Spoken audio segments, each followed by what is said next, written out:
விலகு. நீங்க பாடி கர்த்தரை துதிச்சா உங்க உள்ள நிரம்ப ஃபர்ஸ்ட். நெக்ஸ்ட் ஆண்டவருடைய உள்ள என்ன பண்ணும்? நிறம் பரலோக ராஜ்யமே அப்படி என்ன பண்ணும்? கொண்டாட ஆரம்பிக்கும் உங்களை. அல்லேலூயா. கொஞ்சம் பெலன் இருந்தாலும் நான் கர்த்தரை மறுதலிக்க மாட்டேன். பாடிட்டே இருப்பேன்.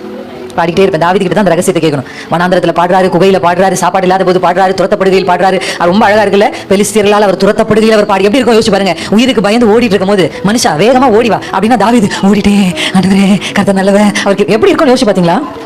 ஏன் தாவீதை கர்த்தர் உயர்த்தினாரு? சும்மா எல்லா ஆடு மேய்க்கிறவங்களும் ராஜா ஆக முடியுமா என்ன? அந்த காலத்துல எத்தனை பேர் ஆடு மேய்ச்சிருப்பாங்க? எல்லாரும் ராஜாவாக முடியுமா? எல்லாருக்கும் கர்த்தர் உயரங்களை கொடுப்பாரா? உன் சத்ரு துரத்திட்டு இருக்கிறான். ஆனா வாயில என்ன வந்துட்டு இருக்கு? ஏன் ஏசப்பா எனக்கு மட்டும் இப்படி நான் வந்துட்டு இருக்கு?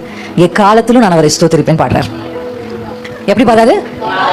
சத்துருக்கு பயந்து ஓடும் போது பாடுறாரு, எக்காலத்துல நான் ஸ்தோத்திரிப்பேன்.